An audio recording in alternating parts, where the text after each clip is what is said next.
Oke, dengan sangat senang hati saya menyampaikan firman ini. Warisan terpenting seorang ayah. 1 Raja-Raja 2 ayat 1 sampai dengan 4. Ini kisah Daud, seorang bapak menjelang bukan menjelang hari tuanya, tapi menjelang kematiannya.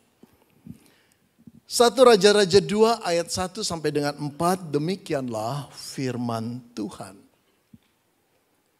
Ketika saat kematian Daud mendekat, ia berpesan kepada Salomo, anaknya,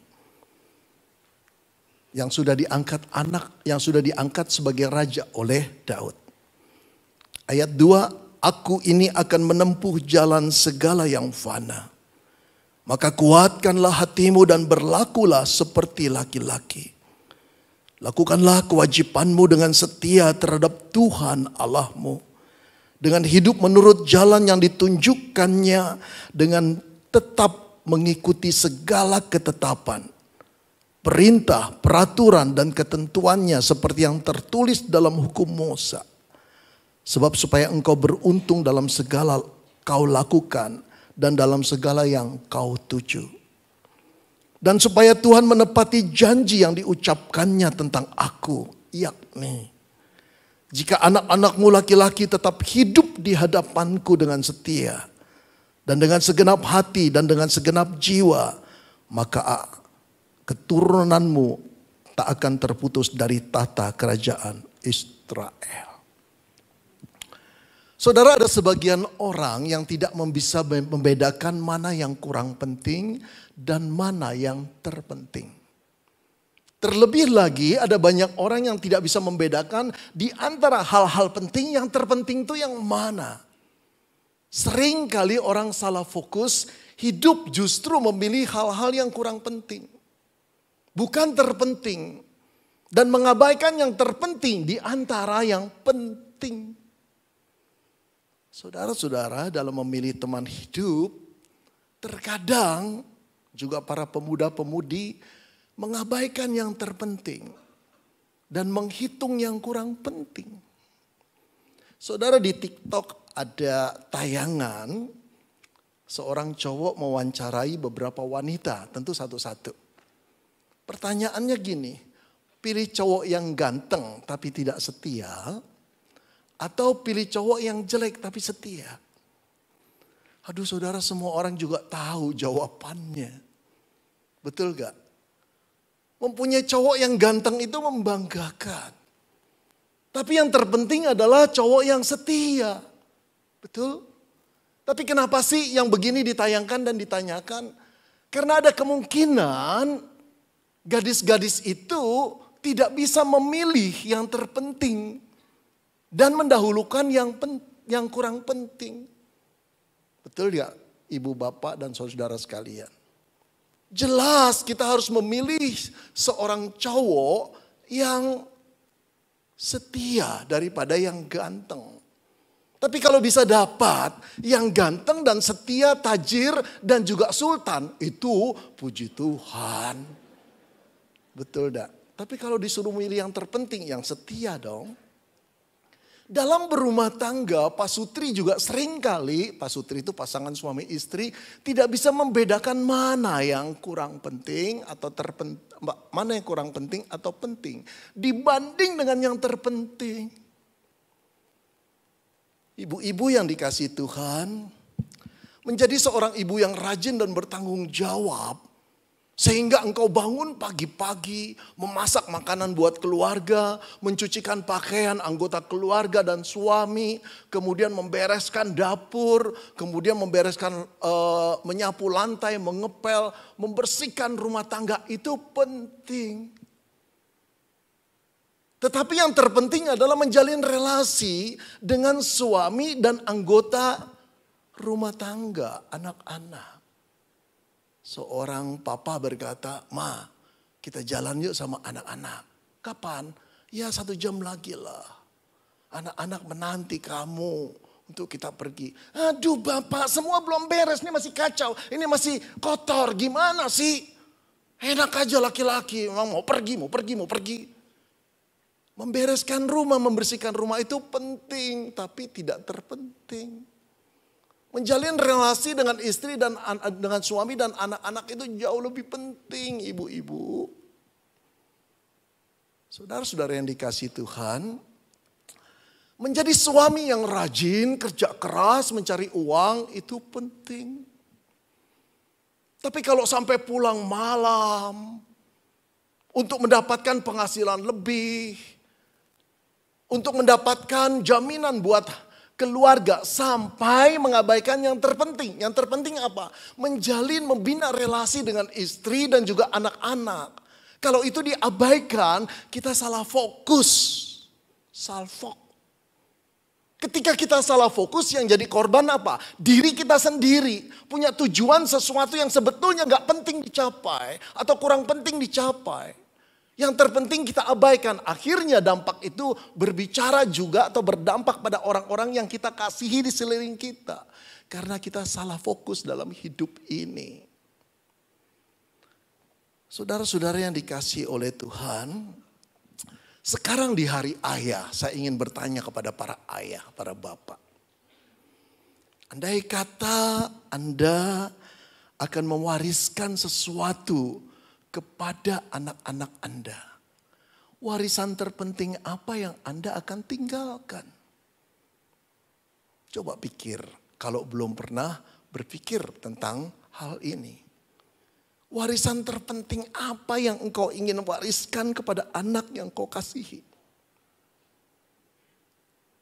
Di hari ayah ini saya ingin merembet kepada para ibu. Ya. Para ibu yang dikasihi Tuhan, disayang Tuhan, dicinta Tuhan. Kalau engkau ingin mewariskan sesuatu yang paling penting buat anakmu, warisan terpenting apa yang kau ingin berikan kepada anak-anakmu yang kau cintai? Sekarang di hari ayah ini saya ingin bertanya kepada para anak.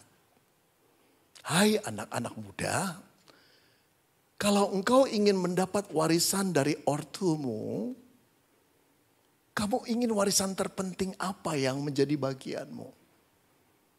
Harta yang banyak, rumah yang besar, usaha yang membuat engkau akan terjamin masa depanmu? Apa yang kau inginkan? Saudara, tentu saja pertanyaan saya akan menghasilkan banyak ragam jawaban. Karena setiap kita punya paradigma hidup sendiri-sendiri, bukan? Bebas-bebas aja, enggak apa-apa, bagus. Enggak ada yang menyangkal, saudara, enggak ada. Tetapi yang menarik, orang ini juga punya pandangan sendiri tentang apa yang harus diwariskan. Yaitu tokoh yang baru kita baca yang bernama Daud. Statusnya raja. Saudara, di ambang menjelang ajal, dia mewariskan sesuatu kepada anaknya Salomo. Mari kita ngulik ceritanya, saudara. Kisah Raja Daud menjelang ajal. Saudara-saudara, pasal 1 ayat 1 kitab Raja-Raja mengisahkan keadaan Daud yang berkata begini. Raja Daud telah tua dan lanjut umurnya. Dan biarpun ia diselimuti, badannya tetap dingin. Perkataan tetap dingin itu menuju kematian. Saudara-saudara, Raja Daud telah tua. Dia menjadi raja ketika berumur 30 tahun. Dia sudah memerintah 40 tahun. Jadi umurnya 70 tahun. Sangat mengherankan, umur 70 sudah berbaring di pembaringan dan tidak mampu berdiri. Biasanya tokoh-tokoh Alkitab panjang umurnya, saudara, dan kuat-kuat. Kenapa umur 70 seperti kakek-kakek yang renta? Saudara, keadaan fisik Daud itu menyiratkan bahwa dia lebih tua dari umurnya. Kenapa ya? Saudara, kemungkinan besar sejak Daud muda, remaja, memikul tanggung jawab yang begitu berat. Hidup dalam penderitaan dan ancaman belasan tahun lamanya. Setelah dia menjadi raja, dia ditimpa dengan banyak persoalan politik di kerajaannya. Juga rongrongan dari masalah rumah tangga yang tidak habis-habis, yang membuat dia duka. Gak heran saudara ya, di usia 70 dia tidak mampu berdiri Dia cuma berbaring sebagai pesakitan.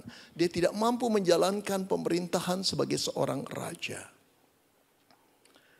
Saudara, kemudian pasal 2 ayat 1 yang di bawahnya yang tadi kita baca. Diterangkan ketika saat kematian Daud mendekat. Wow. Saudara, sampai di sini ya saya terpekur. Saya termenung memikirkan ini. Ketika saat kematian Daud mendekat.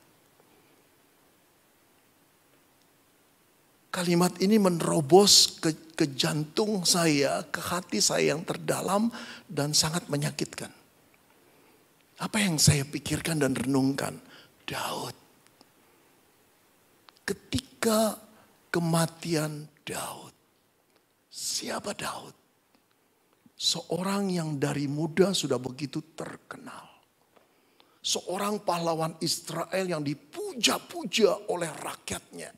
Karena waktu remaja dia bisa mengalahkan raksasa Goliat. Pada waktu orang-orang lain takut, dia maju ke depan. Seorang yang dikagumi karena ketampanannya, bakat seninya, hidup dekat dengan Tuhan, memperkenan hati Tuhan. Seorang yang membawa Israel, kerajaan Israel mencapai tingkat kemakmuran, dihormati oleh lawan dan kawan. Seseorang yang luar biasa yang diberikan hak oleh Tuhan juga, saudara, untuk membawa dan memimpin Israel dengan imannya menyembah Tuhan. Seorang yang menjadi idola remaja dan pemuda Yahudi saat itu. Tapi ketika ayat ini datang, ketika saat kematian Daud mendekat. Aduh, saudara-saudara, ketika saya membandingkan diri saya dengan Daud, apa prestasi saya? Tapi prestasi Daud yang menggunung itu tidak mencegah kematian itu datang kepada dia. Seolah-olah kematian akan datang sebagai pemenang. Tidak peduli prestasimu apa, prestasiku apa. Tidak peduli kita itu tinggi luar biasa nama baik kita. Satu kali kelak kematian itu akan datang kepadamu dan kepadaku. Dia selalu jadi pemenang. Saudara, setelah manusia itu lahir ke dalam dunia, jalan hidup orang itu berbeda-beda satu dengan yang lain.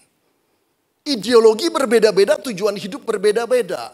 Apa yang kita cita-citakan berbeda-beda. Itu sebabnya saudara, kita juga berbeda-beda dalam meraih kekayaan di dalam dunia ini. Dalam mencapai prestasi, dalam mencapai nama baik, kita berbeda-beda. Tapi ada satu hal yang tetap sama terjadi padamu dan kepadaku, kematian.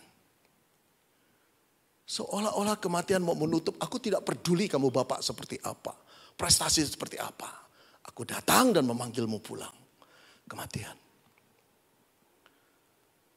Saudara, satu kali kita akan dikubur atau dikremasi. Satu kali kita akan lenyap dari peredaran di dunia ini. Dan satu kali orang gak peduli siapa kita dan cerita kita apa. Kita akan ditelan oleh kematian.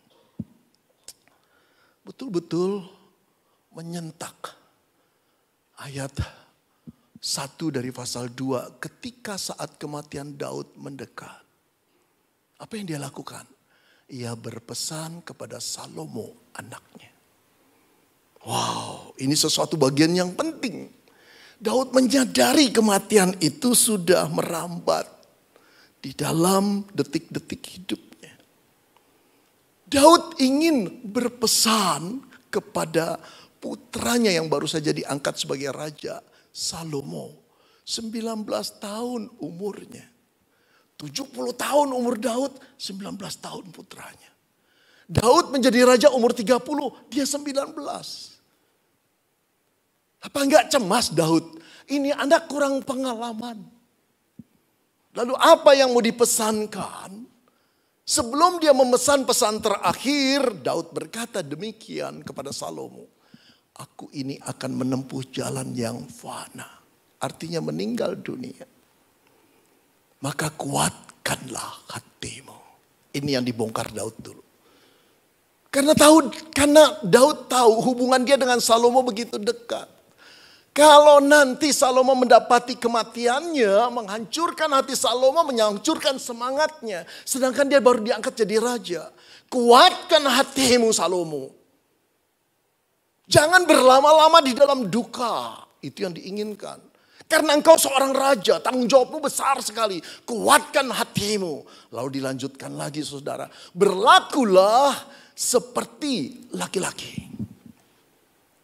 Berlakulah seperti laki-laki. Jangan lembek. Jangan frustrasi, jangan kecewa, jangan minder, jangan khawatir. Berlakulah seperti laki-laki. Wow. Saudara pasti ini memberikan kekuatan dan dorongan yang luar biasa pada Salomo. Terhentak dia. Dia akan ditinggalkan oleh ayahnya sendiri sebagai raja dengan persoalan kerajaan yang begitu kompleksnya. Begitu kompleksnya. Saudara-saudara tahu tidak? Sebelum Salomo dilantik jadi raja, Adonia, kakak tirinya, sudah memproklamirkan dia sebagai raja. Memproklamirkan Adonia, dirinya sendiri sebagai raja. Ayahnya tidak mewariskan kepada Adonia. Adonia sudah mengangkat dirinya sebagai raja.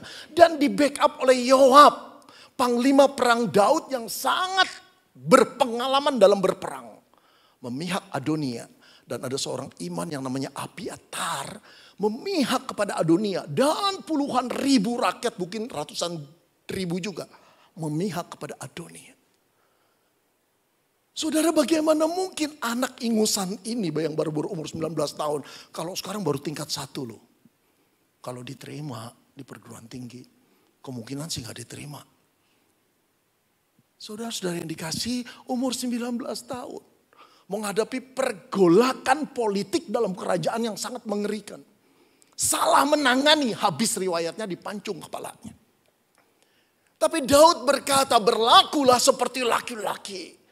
Bangkit kekuatannya, bangkit dorongan itu. Motivasi dari ayahnya membuat dia kuat.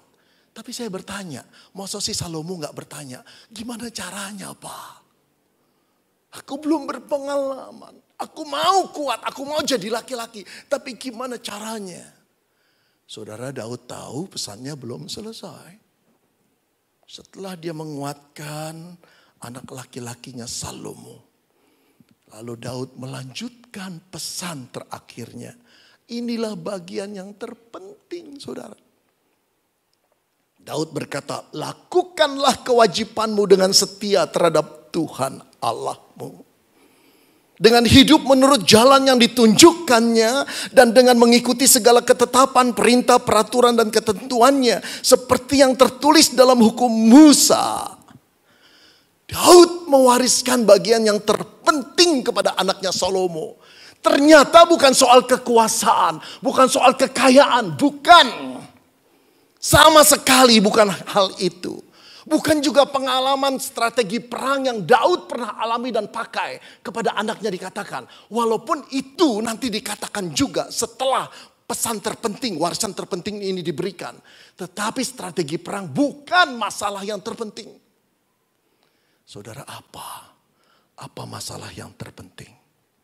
Dia mewariskan imannya yang dia pelihara sejak dia muda kepada Tuhan. Dia memperkenalkan dan meneguhkan lagi kepada Salomo. Setialah kepada Tuhan. Tuhan yang mana? Tuhan yang telah dikenal Daud sejak masa kanak-kanak dia. Tuhan yang memanggil dan mengurapi dia sebagai raja ketika dia remaja.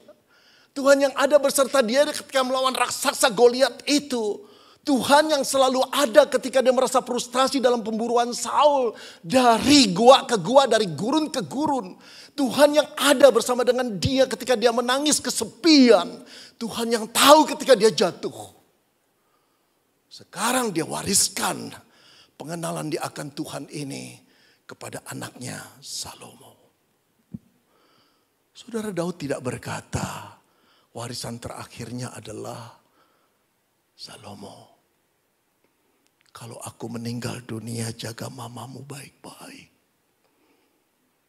Jangan abaikan dia ya. Papa cinta sama dia. Juga saudara-saudaramu kamu harus kasihi, hidup akur ya. Dan Daud tidak berkata, Salomo, kita ini orang kerajaan. Kamu anak raja dan sudah jadi raja. Kalau engkau pilih istri, pilih yang setara, minimum dari keluarga kerajaan juga. Ngerti kamu? Jangan mempermalukan nama Papa. Tidak. Apakah Daud juga berkata, Salomo, kekayaan yang Papa wariskan ini hasil kerja keras Papa dari Papa muda. Jangan boros-boroskan. Oke? Tidak.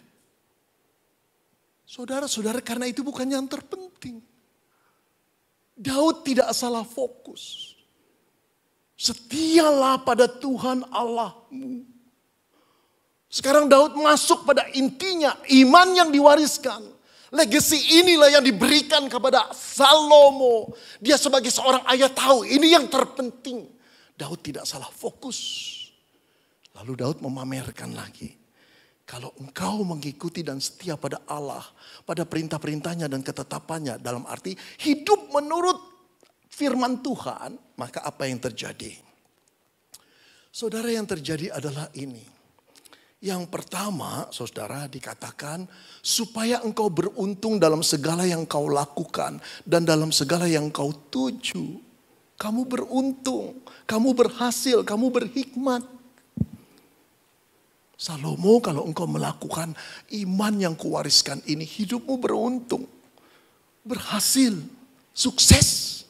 Engkau akan berhikmat dalam segala menghadapi tantangan. Ini tidak berarti saudara pengertiannya akan jadi kaya raya. Tidak selalu. Tapi ada kemurahan Tuhan pada orang-orang yang selalu hidup taat pada perintahnya. Itu bagimu dan bagiku juga, bukan cuma bagi Salomo. Orang yang berjalan di jalan Tuhan dan takut akan Tuhan, masa sih Bapak menyertai? Dia seperti pohon yang ditanam di tepi pinggir air, saudara. Dia akan berbuah terus menerus. Beruntung. Ada kemurahan Tuhan. Tapi yang kedua, saudara, dikatakan apa saudara pada ayat yang keempat? Dan supaya Tuhan menepati janji yang diucapkannya tentang aku, kata Daud. Apa yang pernah diucapkan? Yakni jika anak-anakmu laki-laki tetap hidup di hadapanku dengan setia. Dengan segenap hati dan dengan segenap jiwa, maka keturunanmu tak akan terputus dari tahta kerajaan Israel. Daud mengingat janji Tuhan.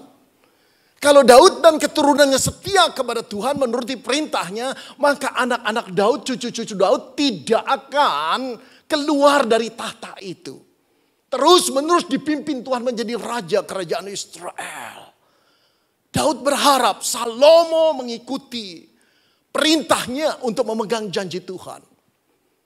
Ini warisan yang luar biasa. Kembali melihat Tuhan, kembali melihat janjinya, hidup di dalam janji Tuhan. Dan saudara tahu, Salomo ketika memegang pemerintahan itu, betul-betul dia mengandalkan Tuhan. Bahkan sejak mudanya dia tidak minta kekayaan dan panjang umur pada Tuhan. Tapi hikmat dari Tuhan untuk membedakan mana yang benar dan mana yang salah. Tuhan memberkati Salomo. Karena dia telah diwariskan warisan yang luar biasa dari ayahnya. Daud tidak gagal fokus. Tapi tahukah saudara, siapa Daud di balik keberhasilannya? Seorang ayah yang gagal. Kita tidak bisa membuat Daud jadi hero. Daud jadi teladan. Kita tidak bisa membuat Daud menjadi pahlawan kita dan kita ingin jadi Daud. Dia bapak yang penuh kegagalan. Saudara, memang dia mengenal Tuhan. Tapi di dalam jalan hidupnya ada beberapa hal yang licik yang Tuhan tahu dan orang lain tidak tahu. Dia pernah jatuh dalam dosa perselingkuhan. Dia pernah membiarkan anaknya Absalom untuk memperkosa adik tirinya Tamar.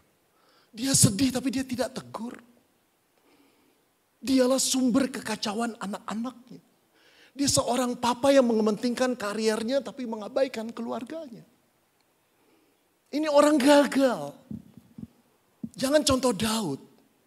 Tapi yang luar biasa, ayah yang gagal ini, hamba yang gagal ini ketika menjelang akhir hidupnya dia berbalik. Dia tahu apa yang harus diwariskan kepada keturunannya, kepada anaknya Salomo. Iman di dalam Tuhan. Ikuti janjinya nak ketika aku telah gagal. Saudara, ini warisan yang luar biasa. Janji Tuhan itu diterapkan untuk keturunan, untuk Daud dan keturunannya ketika mereka setia. Tapi saudara tahu, ketika saya menyelidiki firman ini, saya berkata sama istri saya, waduh, kamu tahu tidak, kerajaan Israel itu akhirnya terbelah menjadi dua. Di utara kerajaan Israel, di selatan Yehuda. Selama mereka memerintah sampai mereka dijajah oleh bangsa asing, 20 raja ada memerintah di Israel di sebelah utara dan 20 di Yehuda di sebelah selatan. Kamu tahu di Israel 20 raja tidak setia semuanya pada Tuhan. Mengkhianati Tuhan, membelakangi Tuhan, menyembah berhala. 20 yang di Yehuda, berapa yang setia? 8 raja. Kalau engkau dan saya jadi Tuhan, sedih sekali. Orang-orang yang dijanjikan kalau engkau setia maka aku akan memelihara engkau. Gak setia. Saudara, kalau engkau jadi bapak asuh, ibu asuh dari 40 anak. Engkau mengharapkan gak usahlah mereka berbaik luar biasa pada kita. Tapi ucap terima kasih, mau nuruti nasihat kita cukup. Tapi dari 40 ternyata 32. Bukan cuma tidak menghormati kita, melawan kita. Kita akan berkata nyesel gue ngangkat anak kayak gini. Itulah hati Tuhan. Bahkan Salomo yang waktu muda percaya pada Tuhan dan ikut jalan Tuhan. Setelah kesuksesan demi kesuksesan dia raih, dia pun melupakan Tuhan. Oh saudara-saudara yang dikasih Tuhan, siapa yang setia kalau begitu? Daud ayah yang gagal. Salomo juga bapak yang gagal. Tapi engkau tahu, iman yang diwariskan Daud, setialah kepada Allahmu. Dia tetap setia. Ketika engkau dan saya gagal menjadi bapak, gagal menjadi ibu, Allah yang kita percaya dan yang menebus kita tidak pernah gagal. Dia tetap setia. Dia tetap mendatangkan sang Mesias yang dijanjikannya itu. Dan Mesias itu tetap setia kepadamu dan kepadaku. Dia tidak pernah berubah sekarang, dulu, dan selama-lamanya. Wariskanlah iman percaya kepada tentang Allah yang setia ini kepada anakmu dan kepada anakku. Anak kita. Saudara, jangan mengandalkan harta dan merasa tenang kalau kita sudah mewariskan harta yang banyak, hidup anak kita tidak susah. Saya berkata pada saudara satu perkataan barangkali terlalu tajam. Seorang anak yang memegang harta begitu banyak tanpa Yesus, dia sedang berada di bidang miring yang sangat licin, yang setiap kali dia melangkah bisa jatuh terpuruk dan terperosok. Tapi seorang anak yang walaupun kita tidak wariskan kekayaan, hanya warisan iman di dalam Yesus, dia punya pengharapan jauh lebih besar daripada seorang anak yang diwariskan kekayaan tanpa Yesus. Bedakan yang terpenting dan yang kurang penting. Bagus kalau kita bisa mewariskan dua-duanya. Tapi kebanyakan hidup tidak semewah itu, bukan? Bisa mewariskan dua-duanya. Tapi kalau kita harus mewariskan satu, pilihlah mewariskan iman di dalam Yesus yang tetap setia ketika kita tidak setia. Dialah Allah yang membangkitkan buluh yang terkulai, sumbu yang berasap, yang menopangmu dan menopangku ketika kita merasa tidak layak di hadapan Tuhan. Penuh kekotoran dan kesalahan. Wariskan ini kepada anak-anak kita. Saudara, saya pernah mendengar kesaksian seorang ibu. Dia berkata begini. Ketika saya berumur begini. Ketika mama saya belum berumur 50 tahun. Papa meninggal dunia.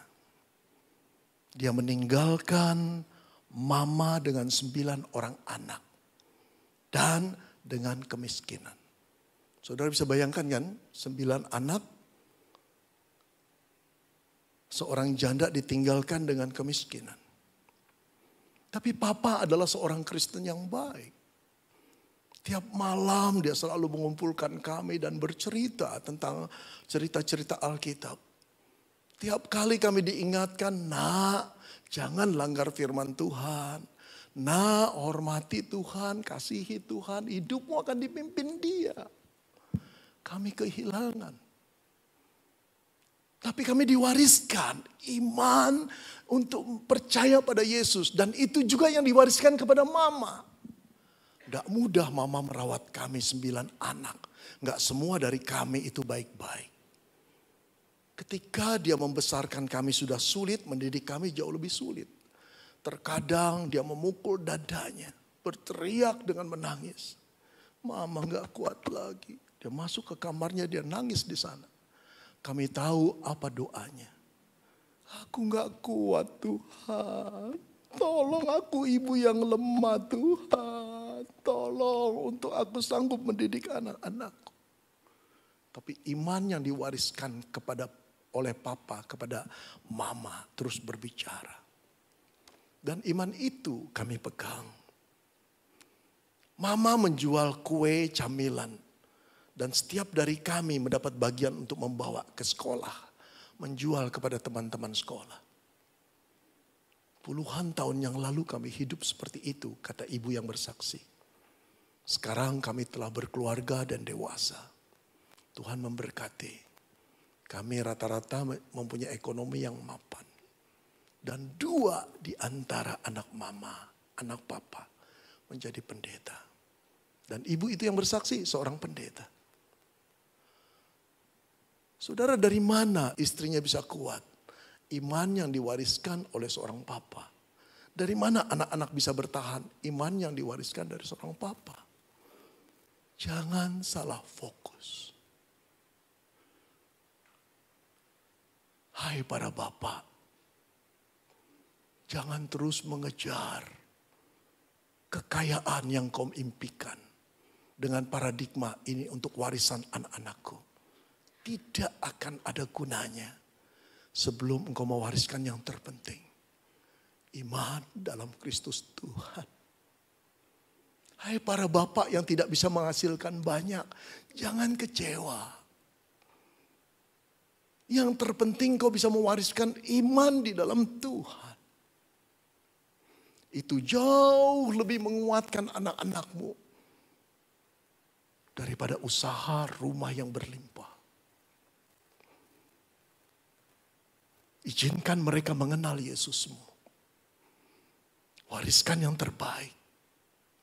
Maka kau akan melihat anak-anakmu akan mencintaimu pada waktu putih rambutmu. Karena engkau telah memamerkan dan mewariskan legasi iman yang luar biasa.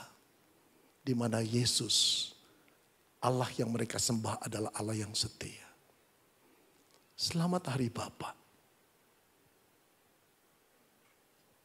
Tapi saya ingin berkata juga pada para ibu. Ini Hari Bapa.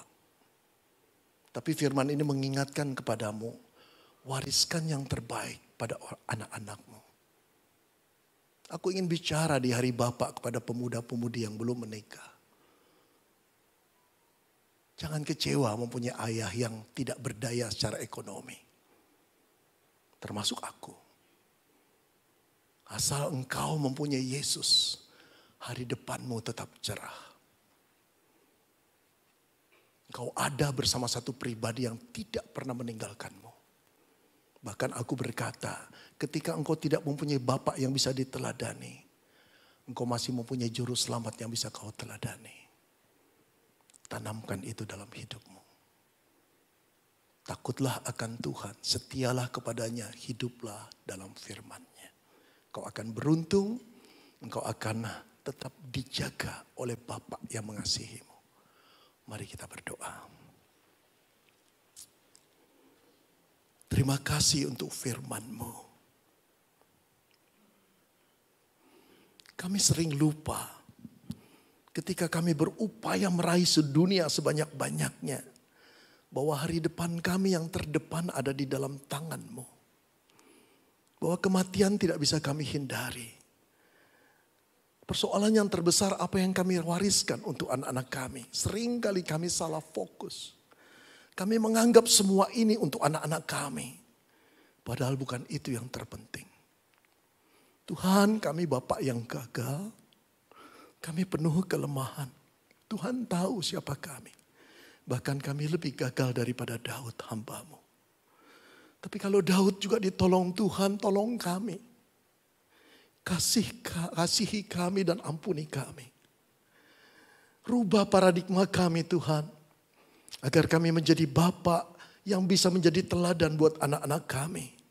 Yang memperlihatkan apa yang kami imani. Yesus Kristus Allah yang setia. Dan biar itu yang kami wariskan. Terima kasih di hari Bapa ini Engkau mengingatkan kami. Kami Tuhan yang para ibu yang Kau kasihi, terima kasih juga. Engkau mengingatkan kami apa yang harus kami warisi pada anak-anak kami yang terpenting. Terima kasih juga Tuhan di hari Bapa kami sebagai anak kembali melihat Tuhan. Kalaupun kami tidak diwariskan harta yang luar biasa dari orang tua kami. Tapi Engkau adalah yang membuat kami jadi ahli waris kerajaan surga. Bersamamu kami tidak akan takut. Bersamamu kami tidak akan gentar. Sekalipun kami jatuh, kami tahu Engkau akan mengangkat kami dan menopang kami lagi. Terima kasih untuk kasih Tuhan yang tak pernah berhenti. Kami bersyukur dalam nama Tuhan kami Yesus Kristus. Amin.